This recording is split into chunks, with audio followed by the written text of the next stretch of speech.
तो स्टूडेंट जैसे अभी आपने देखा कि हम लोग प्रेजेंट परफेक्ट टेंस के अफर्मेटिव नेगेटिव सेंटेंसेस कर रहे थे, तो उनमें हैज हैव के साथ वी थ्री यूज कर रहे थे। बस वही पहचान यहां पर भी है। वाक्य के अंत में चुका है, चुकी है, चुके हैं आया हुआ है। वाक्य की शुरुआत क्या से हुई है? ये प्रेजेंट परफेक्ट टेंस का यस और नो आंसर टाइप क्वेश्चन है। और करना क्या है? हमें क्या की अंग्रेजी हैज या हैव सब्जेक्ट के अनुसार देनी है, लास्ट में क्वेश्चन मार्क लगाना, बाकी सब सेम है। देखिए कितना आसानी से हल होगा अभी। जैसे कोई एग्जाम्पल है, क्या अध्यापक कक्षा में हमको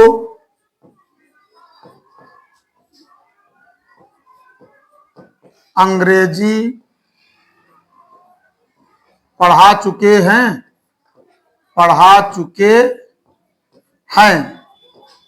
तो बच्चों ये सेंटेंस नेगेटिव नहीं है। हमें क्या की अंग्रेजी हैज या हैव अध्यापक यानी हमारे नाम के अनुसार देनी है। देखिए अपने स्ट्रक्चर पर रहिए, आराम से होगा। सब्जेक्ट अध्यापक सिंगुलर नाउन, हैज या हैव में से क्या की अंग्रेजी क्या जाएगी? हैज। फिर सब्जेक्ट कौन? The teacher. नेगेटिव वर्ड इसमें है? नहीं है, कोई बात नहीं। आगे बढ़े। V3 पढ़ा, पढ़ाने की अंग्रेजी टीच, टीच के थर्ड फॉर्म टॉट। टॉट किसको पढ़ा चुके? हमको, अस। क्या पढ़ा चुके? अंग्रेजी, इंग्लिश। इंग्लिश पढ़ा चुके। कब पढ़ा चुके? नो आंसर नहीं लिखा है। कहां पढ़ा चुके? कक्षा में, इन द क्लास। देखिए कितना आराम से compliment in the class, last में क्वेश्चन में आराम से हल हो गया। इसी तरह से मान लीजिए कोई सेंटेंस है, क्या सभी महिलाएं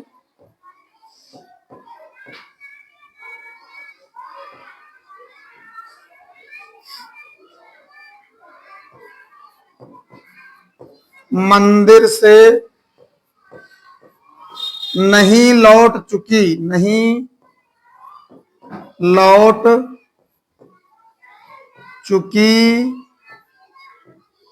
हैं? लास्ट में क्वेश्चन मार्क, भाई प्रश्नवाचक वाक्य, इसमें नेगेटिव भी आ गया। यानी हम हैज हैव के बाद सब्जेक्ट, सब्जेक्ट के बाद नेगेटिव वर्ड नॉट यूज करेंगे। ट्रांसलेट करिए, बड़ी आराम से होगा। देखिए क्या की अंग्रेजी सभी महिलाएं प्लूरल है, सब्जेक्ट हमारा प्लूरल, तो हैज में से हैव। सभी महिलाएं, ऑल वोमेन। वोमैन का कर दो वोमेन, प्लूरल हो गया। नेगेटिव भी है, नॉट यूज कर लिया, नॉट। फिर लौटने के लिए रिटर्न, रिटर्न की थर्ड फॉर्म रिटर्न्ड। चलिए हमने रिटर्न कर लिया। ऑब्जेक्ट क्या? No answer. किसको? No answer. कहां से? मंदिर से। फ्रॉम से के लिए फ्रॉम द टेम्पल। बताया था ना, टेम्पल माने कंपटी भी होता, लास्ट में क्वेश्चन मार्क लगा दिया और हमारा सेंटेंस बिल्कुल आराम से हल हो गया। इसी तरह से बच्चों अगर मान लीजिए WH वर्ड टाइप क्वेश्चन आ जाए, यानी जिनमें क्यों, कब, कहां, कैसे, why, what, when, where, who, whose, whom, ये बीच में आते हैं हिंदी में, तो इंग्लिश में इनको हम सबसे पहले लिखेंगे। इसी स्ट्रक्चर में केवल आगे प्लस WH वर्ड कर लो, स्ट्रक्चर आपका WH वर्ड टाइप हो जाएगा। देखिए कितना आसानी से बन रहा। अगला है आपका WH word type questions. WH word type questions.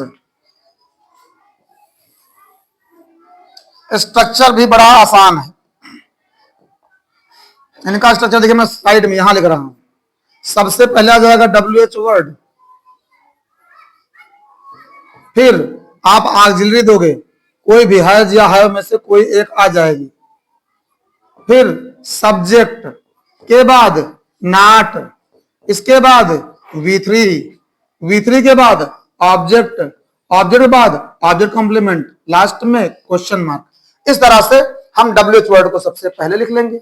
और देखिए इसको हल करना कितना आसान, कैसे आप बड़े आराम से इसको ट्रांसलेट कर ले जाएंगे। देखिए तुम्हारे घर आज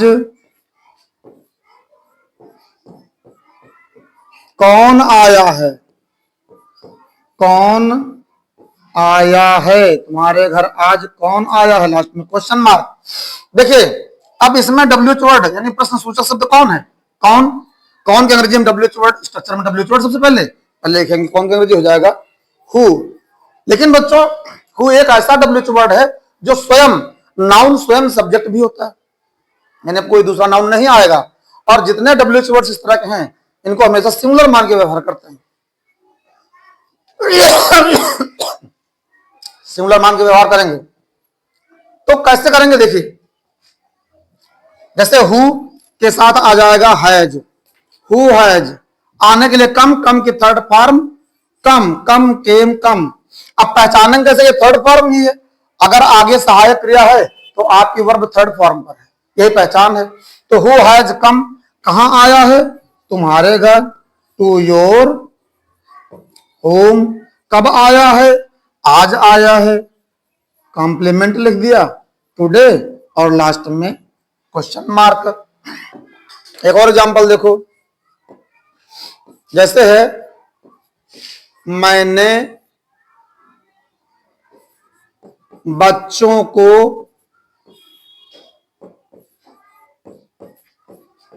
क्या क्या नहीं दिया है? मैंने बच्चों को क्या नहीं दिया है? अब सबसे पहले हम लाएंगे क्या की अंग्रेजी डब्ल्यूएच वर्ड। सबसे पहले तो क्या की अंग्रेजी हो जाएगा व्हाट। व्हाट हो गई व्हाट। अब हैज है में से मैंने सब्जेक्ट है, इसके साथ आई साथ आएगा है, व्हाट हैव, फिर आई। अब आगे निगेटिव वर्ड हो तो नॉट लगा दो, इसमें नहीं आया हुआ है, नॉट। दिया, दिया के लिए गिव, और गिव की थर्ड फॉर्म गिवन। अब किसको दिया? बच्चों को, ये इनडायरेक्ट ऑब्जेक्ट है, टू लगाकर देंगे टू चिल्ड्रन। क्यों टू लगाकर इनडायरेक्ट ऑब्जेक्ट दिया? क्योंकि व्हाट डायरेक्ट ऑब्जेक्ट है और वो पहले आ चुका है। मैंने पहले बताया कि अगर डायरेक्ट ऑब्जेक्ट पहले आ चुका है तो इनडायरेक्ट ऑब्जेक्ट से पहले टू लगना अनिवार्य है। एक और देते हैं एग्जांपल बच्चों, जैसे है मेरी बहन ने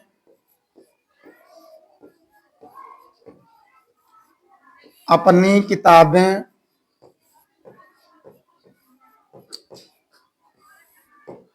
कब